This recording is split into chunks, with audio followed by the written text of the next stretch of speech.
에베소서 1장 1절 말씀. 하나님의 뜻으로 말미암아 그리스도 예수의 사도된 바울은 에베소서에 있는 성도들과 그리스도 예수 안에 있는 신실한 자들에게 편지하노니. 오늘은 그리스도 안에 있는 신실한 자들, 원래는 하나님의 눈으로 나를 어떻게 보는가 이에 대해서 나누고자 합니다. 여러분, 오늘 묵상할 이 에베소서 1장 1절 말씀은 전에도 나눴던 것 같기도 합니다. 제가 하나님의 뜻으로 말미암아 그리스도 예수 안에 있는 그리스도 예수의 사도된 바울은 에베소서에 있는 성도들과 그리스도 예수 안에 있는 신실한 자들에게 편지하노니. 이 말씀뿐만 아니라 1장을 계속 한 몇 주부터 읽고 듣고 암기하고 했는데 암기는 잘 안 되더라고요. 그러나 잘 될 겁니다. 우리가 습관 같아요. 그런데 바울이 오늘 묵상한 이 나눌 말씀에서 인사를 합니다. 그냥 인사하는 1절이잖아요. 넘어갈 수 있는데 제가 가다가 어느 한 단어에 꽂혔어요. 그리고 그것을 계속 고민하고 들어보고 이걸 설교로 하고 싶다라는 생각이 들어서 준비를 했습니다. 여러분, 인사말은 그냥 인사말이잖아요. 누구누구에게 아주 짤막한 서두에 말을 하거든요.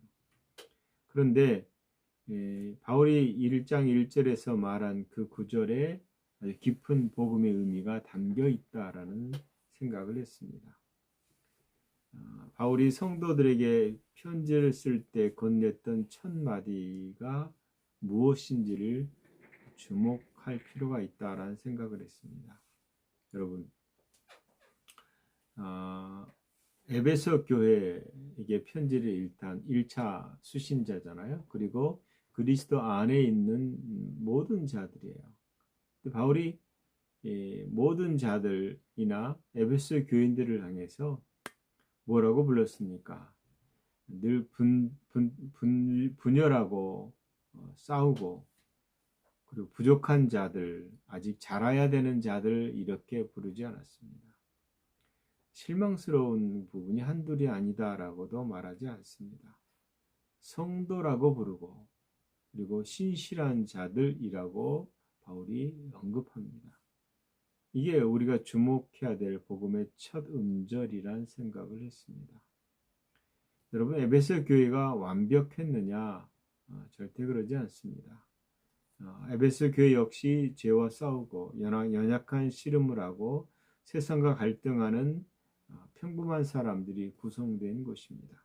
그런데 바울은 그 모든 현실을 알면서도 편지를 시작하면서 에베소 교회와 또 교회들을 향해서 신실한 자들이라고 말합니다. 여러분, 이 신실함에 대한 이 단어를 중심으로 우리가 오늘 말씀을 여러분과 나누고자 합니다. 왜 바울은 교회를 그렇게 불렀고 그 호칭, 그 단어 속에 하나님의 시선, 하나님의 생각은 무엇이고 또 그것이 우리에게 어떤 의미로 다가오는지를 좀 나누고 싶었습니다. 제가 신실한이 뭘까? 왜냐하면 신실하신 하나님도 있잖아요. 그래서 신실함에 대해서 언어 헬라어를 찾아봤더니 카이 피스토이스, 피스토이스, 즉 피스토스, 피스토스라는 단어가 있는데 이 믿음이란 단어거든요. 이 단어에서 확장된 단어입니다. 복수형으로.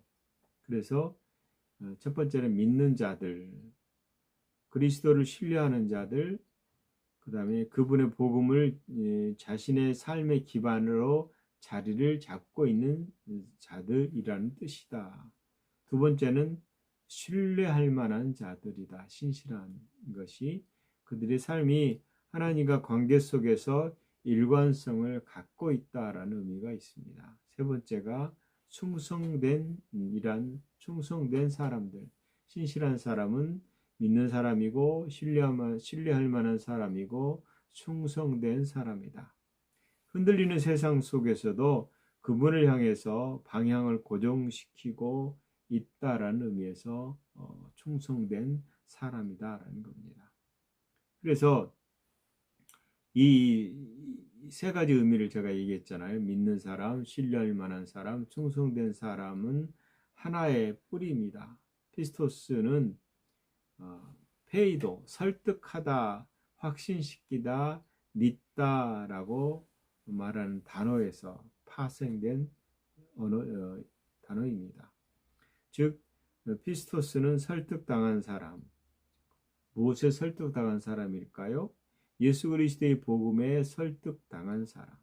그래서 그를 믿게 되고 그분을 신뢰하게 되고 그분께 충성하게 된 사람이라는 거죠.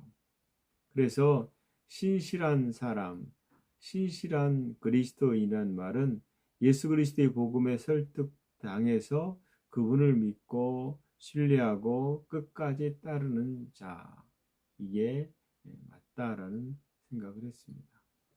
그런데 또 하나는 그리스도 안에 있다라는 사실을 바울이 얘기하고 있습니다. 오늘 본문에 보면 분명하게 그리스도 안에 있는 신실한 자, 이 말을 여러분 잊지 마시기 바랍니다.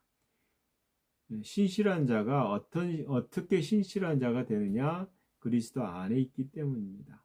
그래서 신실함의 자리가 어디 있느냐? 내 의지 안에 있는 것도 아니고 내 결심 안에 있는 것도 아니고 그리스도 안에 있다.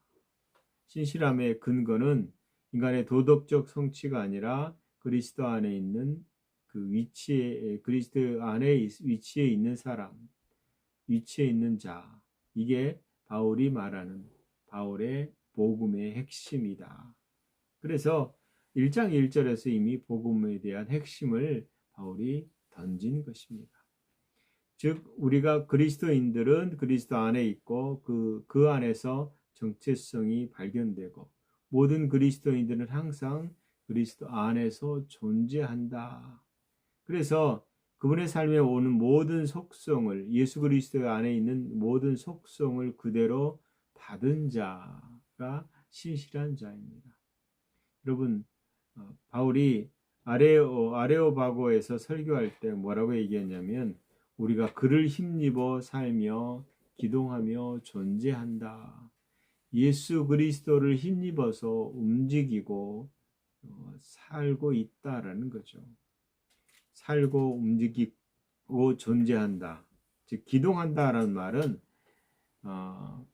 움직이다, 활동하다, 작동하다, 행동하다 이 뜻이거든요. 그래서 예수님 안에서 우리가 움직이고 산다라는 겁니다. 그런데 이 모든 활동과 움직임 존재 자체가 하나님 안에서 이루어지는 것입니다. 그리고 골로새서 3장 3절 4절을 보면 이는 너희가 죽었고 너희 생명이 그리스도와 함께 하나님 안에 감춰졌느니라. 우리 생명이신 예수 그리스도께서 나타나실 그때에 라고 말하고 있습니다. 여러분 우리가 그리스도의 생명입니다. 그리스도 안에 있습니다. 그리스도 안에서 움직이고 활동하고 존재합니다. 이게 그리스도인들의 기본적인 정체성이라고 말할 수 있습니다. 그래서 이 그리스도 안에서라는 의미의 핵심은 갈라디아서 2장 20절 내가 그리스도와 함께 십자가에 못 박혔나니 이 말씀이죠. 그리스도 안에서 그리스도가 사는 삶을 사는 인생이 우리다라는 거죠. 그래서 바울은 에베소서 교회를 향한 편지임에도 불구하고 그것은 모든 신약의 지금까지 존재하는 교회를 향해서 지금 편지를 그리스도 아버지의 뜻을 드러내는 것입니다. 그래서 바울이 우선 자기를 얘기할 때 자기는 그리스도 예수 안에 사도된 바울이라고 말합니다. 여러분, 사도라는 것을 잘 알잖아요. 그런데 바울이 정작 자신의 삶에서 그 사도가 됐다라는 사실, 은혜지 어떤 행위적 근거가 없거든요. 그는 사울이었고 그리스도를 체포하러 나갔고 그 다음에 신문하고 죽음으로 내몰았던 사람입니다.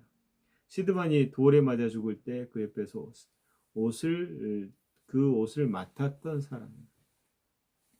그래서 자기 자신의 과거를 두고 죄인 중에 죄인이다. 죄인 중에 괴수다. 우두머리다. 이렇게 얘기하는 겁니다.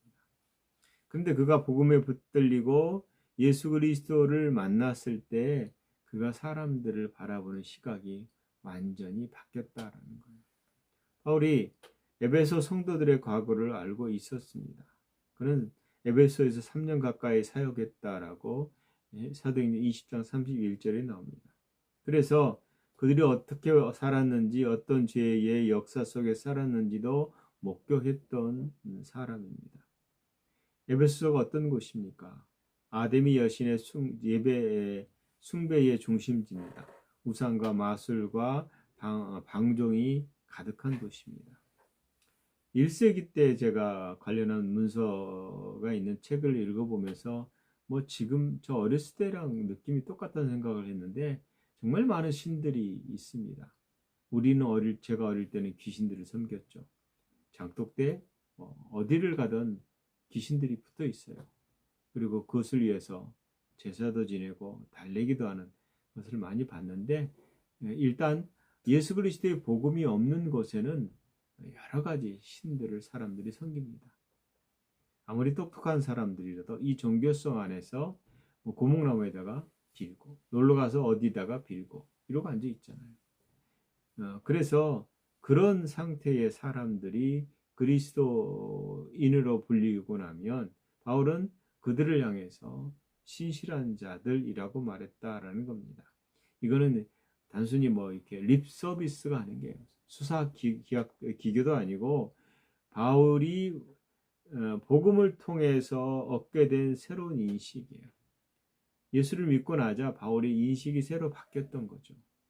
그리고 나서 바울이 한 얘기가 있습니다. 고린도후서 5장 16절이죠. 그러므로 우리가 이제부터는 어떤 사람도 육체대로 알지 아니하노라. 바울이 사람을 겉모양으로 나타나는 것을 보고 판단하지 않겠다. 그런데 이게 쉬운 건 아니죠. 왜냐하면 우리는 복음에 잡혀 있으면 그리고 성령님을 따라 살면 사람들을 분별할 수 있는 눈과 영적인 지각들이 생기지만 그러지 않는 이상에는 우리는 쉽게 이 복음의 원리를 따라 살지는 않는다라는 거예요. 그러네 바울은 과거의 실수, 과거의 연약함으로 자신을 규정하지 않았다라는 거예요. 고린도후서 5장 17절을 우리가 잘 알잖아요. 그런즉 누구든지 그리스도 안에 있으면 새로운 피조물이라. 이전 것은 지나갔으니 보라 새 것이 되었도다. 모든 그리스도인들이 새로운 피조물입니다. 새롭게 됐습니다. 수정되거나 고쳐진 것이 아니라 거듭났다고 그러잖아요. 새롭게 태어나서 완벽한 하나님의 사람으로 존재한다라는 거예요. 이게 바울이 복음의 시선, 바울이 깨달았던 복음의 시선입니다. 그래서 어떤 사람을 그 자체의 현대 상태로 보지 않고 그리스도 안에 있는 그 사람의 정체성을 봤다라는 겁니다. 이것은 에베소서를 시작하는 사울의 방식이에요. 그들이 누군지를 선언한 뒤에 어떻게 살아야 할지를 가르치는 거고 에베소서 그래서 1장 3절은 우리가 그리스도 안에서 누구인가에 대해서 선포고 에베소 4장에서 6절은 그 정체성으로 어떻게 살 것인가에 대한 적용입니다. 그래서 행위가 우선이 아니라 정체성이 가장 먼저 나타나는 것입니다. 여러분, 바울이 가지고 있는 이 시선이 어디서 왔는가? 그것은 하나님 자신의 시선을 그가 배운 것입니다. 하나님은 인간을 어떻게 바라십니까? 하나님이 사람을 어떻게 대하시는가? 신실한 하나님, 그라고 그러시잖아요. 하나님이. 그게 이제 고린도 1장 9절에 보면 너희를 불러 그의 아들 예수 그리스도의 주와 더불어 교제케 하시는 하나님은 미쁘시도다 라고 얘기합니다. 미쁘시도다. 이게 미쁘다라는 말이 피스토스거든요. 아까 얘기한 신실한. 성경 전체에서 하나님은 신실하심을 계속 반복해서 나타내고 소개됩니다. 신명기 7장 9절에 보면 하나님은 신실한 하나님, 하엘 하네만이라고 히브리어로 이렇게 묘사합니다. 그분이 천대까지 이르러 언약과 인자하심을 지키신다 라고 선언하고 있습니다. 예가 3장 22절 23절 보면 여호와의 자비와 긍휼하심이 무궁함으로 우리가 진멸되지 아니함이니이다. 이것들이 아침마다 새로우니 주의 성실하심이 크시도다 라고 말하고 있습니다. 우리가 이 찬양을 나오잖아요. 주의 아침마다 새로우니 이 찬양을 하잖아요. 이 신실함이 하나님의 신실함이 우리의 신실함 이전에 존재했고 하나님이 먼저 신실하신 분이세요. 그래서 구약의 하나님이 사람을 보시는 방식은 당신의 하나님의 그 생각하심 그대로를 드러냅니다. 여러분 구약에 보면 많은 사건들을 역사적 사건들이 기록되어 있잖아요. 그 사건들을 보면 흥분하는데 거기에 쓰임 받는 사람들에 대한 하나님의 관점이 여러 가지로 드러나 있습니다.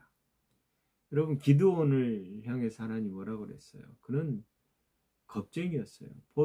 포도주 틀에 숨어 있던 사람입니다. 그런데 여호와의 사자가 이 기드온에게 나타나서 야, 이 겁쟁이 기드온아, 내가 너를 겁쟁이에서 용감한 자로 바꿔줄게 라고 말하지 않습니다. 사사기 6장 12절에 보면 기드온을 향해서 큰 용사여 여호와께서 너와 함께 계시도다 이렇게 얘기합니다. 놀랍죠? 큰 용사여 그리고 하나님이 함께 계신다. 여러분도 큰 용사여 하나님이 떠난 적이 없으시다. 하나님이 항상 있다. 이 말에 대해서 동의하시잖아요.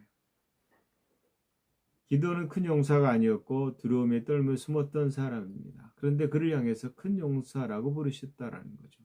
이 하나님의 호칭은 현재 상태의 진술이 아니라 하나님이 그를 어떻게 부르신가에 대한 선언이에요. 현재 상태로 보면 그는 겁쟁이잖아요. 쳐들어오면 숨어야 되는 겁쟁인데 이 현재 상태를 얘기하는 것이 아니라 그의 정체성을 얘기하는 것입니다. 아브라함을 보십시오. 아브라함은 늙었습니다. 하나님은 그를 향해서 아브라함을 아브라함으로 바꿉니다. 이 아브라함은 열국의 압이란 뜻이죠. 야곱은 여러분 발꿈치를 잡는 자, 속이는 사람입니다. 그런데 하나님은 그를 향해서 야곱아 하지 않고 이스라엘이라고 말합니다. 하나님과 교류에 이긴 자라고 말하고 있습니다. 이런 사례는 성경에 보면 무궁무진합니다. 베드로를 보면 충성되죠. 근데 변덕스럽습니다. 근데 그는 하나님을 3번이나 부인했던 자입니다. 하나님이 그를 향해서 반석이라고 말해줍니다. 그는 결코 그렇게 예수님이 그를 향해 호칭할 때 그는 반석으로 든든히 서 있었던 시기가 아닙니다. 그런데도 그를 향해서 이제 너를 베드로라 부르겠다라고 말씀합니다.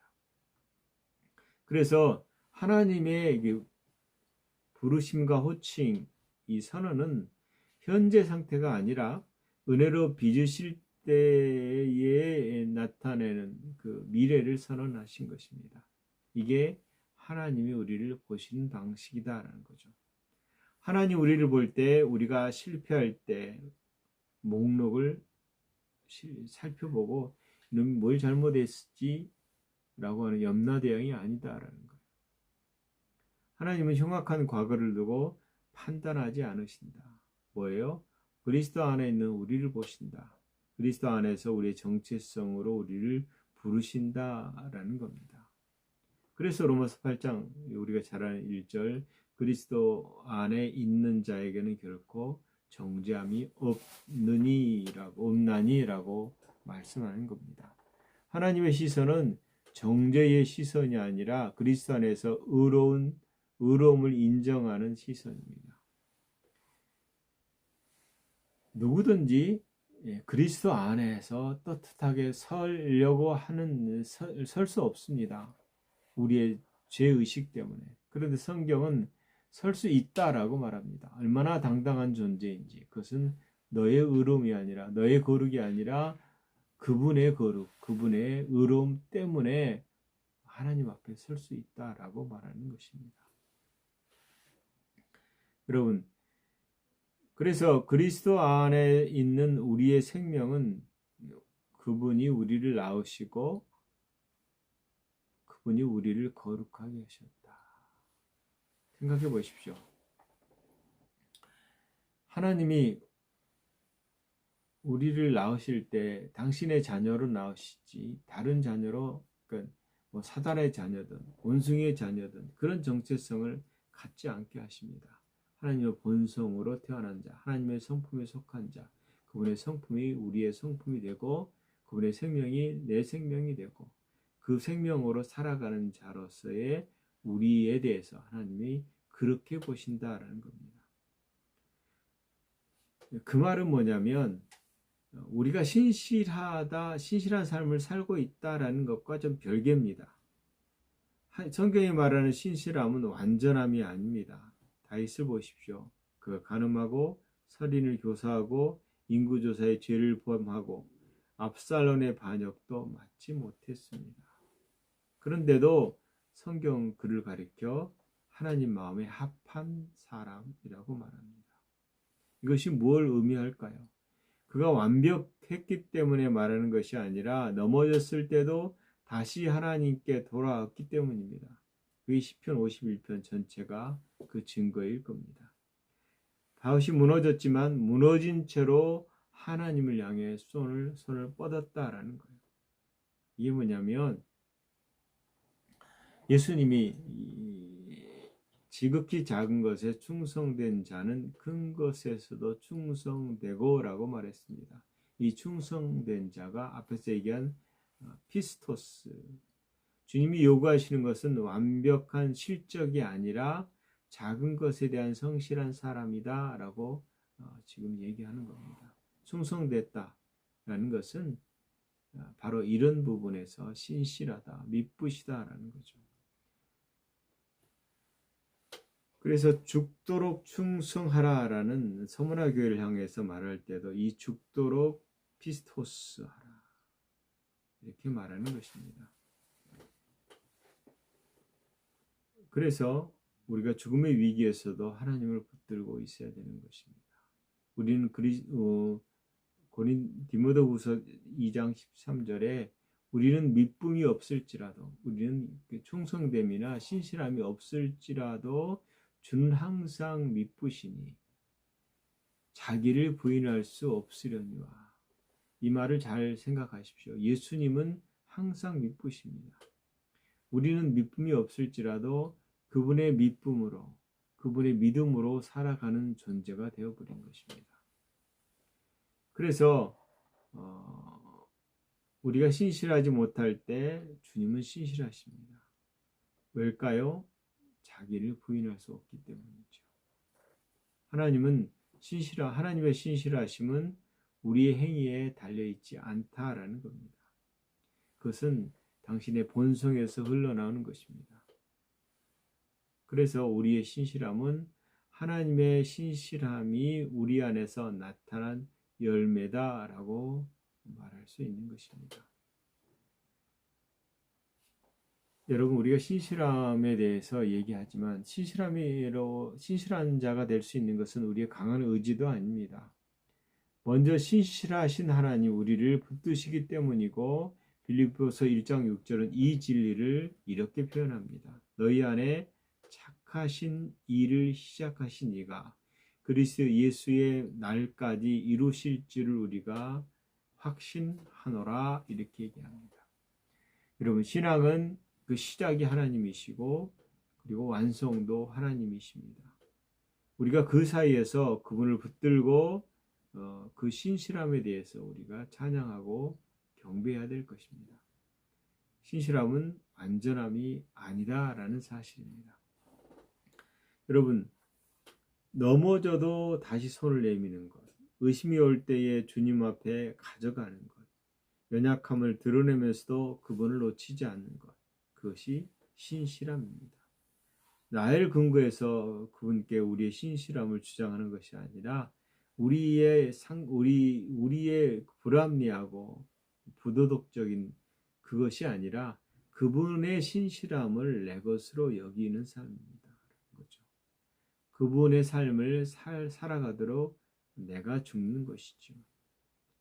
그래서 이것은 하나님이 나를 신실하게 보신다라는 것이 위로가 된다, 그 차원이 아니에요.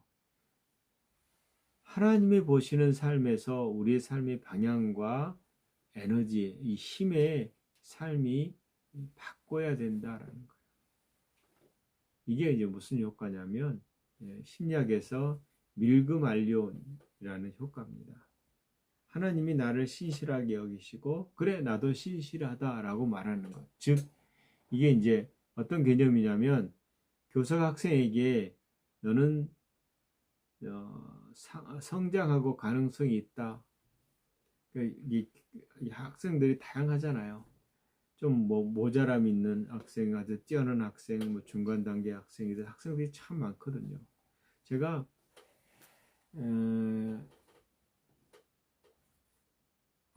작년인가 재작년에 시골 친구인데 그 친구 제 기억에는 코찔찔이었거든요.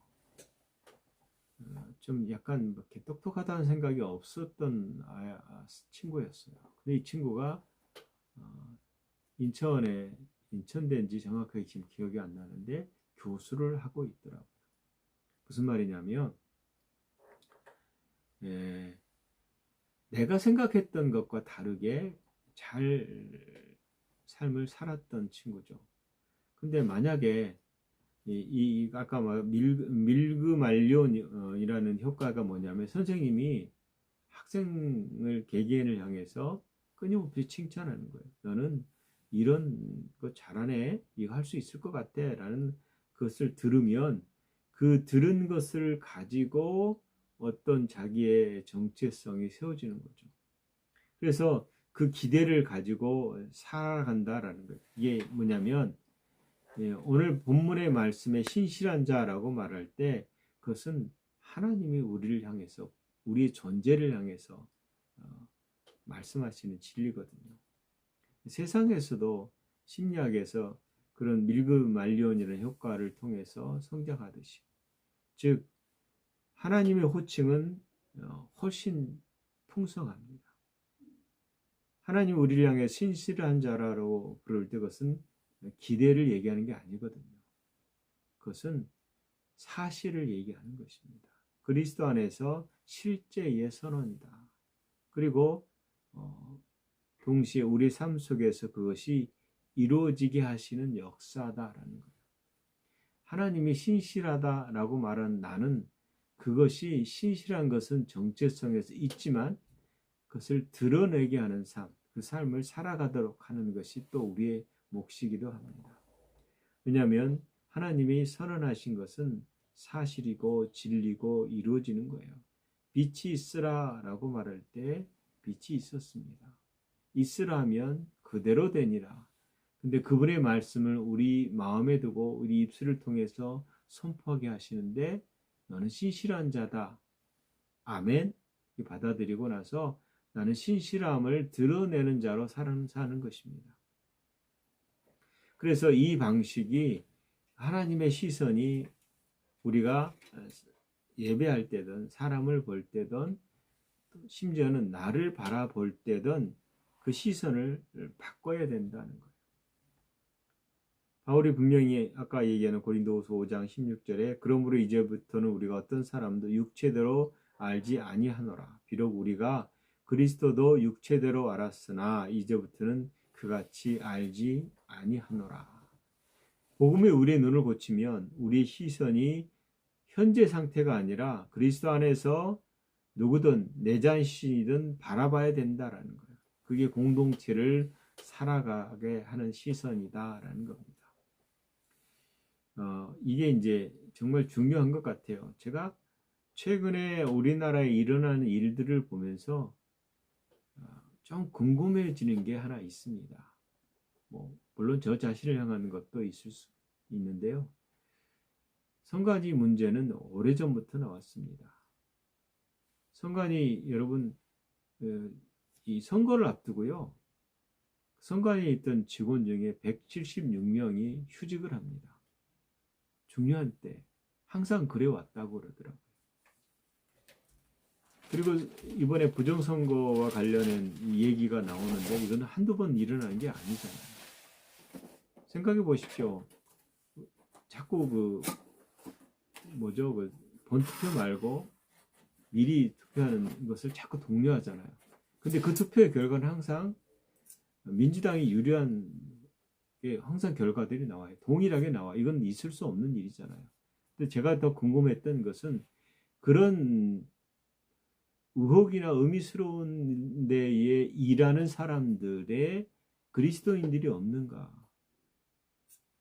있거든요. 거기에는 그리스도인이 없을까요? 그런데 불의의 예를 들어 동참했다면 그 정체성, 즉 하나님이 말씀하시는 신실함의 정체성으로 살지 않고 있다는 거예요. 이게 이제 세상을 썩게 하는 일에 교회가 소금과 빛이 못 된다라는 거예요. 25% 이상의 그리스도인들이 한국 땅에 살고 있어요. 대한민국 사람 중에. 근데 곳곳에서 불의한 일이 일어난다. 그러면 그거는 교회 책임이죠. 무슨 말이냐면 우리의 정체성이 하나님이 그렇게 말씀하시고 나를 향해서 그렇게 말씀하신다면 우리가 그렇게 살도록 우리의 삶이 성장하고 변화돼야 된다라는 얘기를 하고 싶은 겁니다. 우리는 그리스도 안에 있습니다. 이것은 굉장히 중요합니다. 요한복음 15장 5절에 나는 포도나무여 너희는 가지라. 그가 내 안에 내가 그 안에 거하면 사람이 열매를 많이 맺나니 라고 말했습니다. 우리의 신실함이 그리스도 안에서 그리스도와 접붙여 있을 때 가지가 가늘건 굵은 건 상관없이 열매를 반드시 맺는다라는 겁니다. 우리 의지를 통해서 우리의 의지력으로 신실함을 얘기하면 그것은 결단이 무한대가 아니라 유한이에요. 그러나 그리스도 안에 머무는 데서 나오는 신실함은 전혀 다릅니다. 그것은 생명의 신 그리스도로부터 흘러나오는 것이죠. 그렇기 때문에 갈라디아서 2장 20절의 고백처럼 내가 나를 위해 사는 것이 아니라 그리스도가 내 안에 사는 삶이 일어나는 것입니다. 우리 옛자는 그리스도의 십자가에 못 박혀 죽었습니다. 그리고 이제는 내 안에서 그리스도께서 사십니다. 그러므로 우리가 신실할 수 있는 것은 내 안에 신실하신 그리스도가 사시기 때문입니다. 우리의 신실함은 우리의 성과가 아니라 그리스도의 선물, 은혜라는 것입니다. 그리고 이것은 법정적인 것이죠. 생각해 보십시오. 지금 헌법을 바꾸려고 그러잖아요. 왜요? 헌법을 바꾸지 않고 하는 헌법 안에 밖에 있는 것들은 불법이거든요. 그래서 합법적인 것을 뭘 하고 싶으면 법이 있어야 돼요. 법에 근거해서. 즉 우리의 신실함은 하나님의 법에 근거한 겁니다. 그래서 그리스도 안에 있는 것은 법정적 현실이다. 그리고 이것은 감정의 위로가 아니라 법적인 선언이다라는 거예요. 하나님 앞에서 우리의 지위가 그리스도 안에서 영원한 의인으로 확정됐습니다. 그리고 하나님 의롭다고 선언하십니다. 그래서 하나님 우리를 그리스도의 의로움으로 우리를 의롭다고 하시는 것입니다. 그분의 눈에 우리는 이미 신실한 자들입니다. 여러분, 복음은 분명히 우리를 향해서 신실하다라고 선언합니다. 이미 그리스도 안에서 이런 사람이다. 그렇게 살라라고 말합니다. 그리스도 안에 신실한 나, 그리스도 안에서 온전한 나, 그리스도 안에서 지혜로운 나, 그리스도 안에서 부족함이 없는 나. 현실이 내가 그렇게 살지 못할지라도 그런 자임으로 그렇게 살도록 생각을 바꿔라라는 거예요. 그리고 그렇게 살아가도록 그 정체성에 근거한 행동과 말로 삶을 성숙시켜라, 변화시켜라 이렇게 말하는 것입니다. 용사가 아닌 사람을 향해서 용사라고 말한 것처럼 하나님이 사람을 외모로 보지 않으신 것처럼 피스토스, 그리스도 안에 있는 신실한 자가 우리다라는 사실을 인정하고 그 신실한 삶을 살아가시는 우리가 되기를 예수 그리스도의 이름으로 축원합니다. 기도하겠습니다. 하나님, 바울이 선언한 것처럼 그리스도 안에서 우리를 신실한 자로 부르셔서 감사합니다. 아버지의 의로 우리를 의롭다 하시고 아버지의 거룩으로 우리를 거룩하다고 하셨습니다. 우리가 이것을 받아들이고 또 그것이 옳다라고 아버지 인정합니다. 그리고 우리 삶에 그것을 나타내는 삶을 살 수 있도록 우리의 습관이나 말들을, 우리 행동들을 하나님 바꾸겠습니다. 도와주시고 성령께서 인도해 주셔서 그런 삶을 살도록 성령님 인도하시옵소서. 참으로 감사합니다. 예수님 이름으로 기도합니다. 아멘.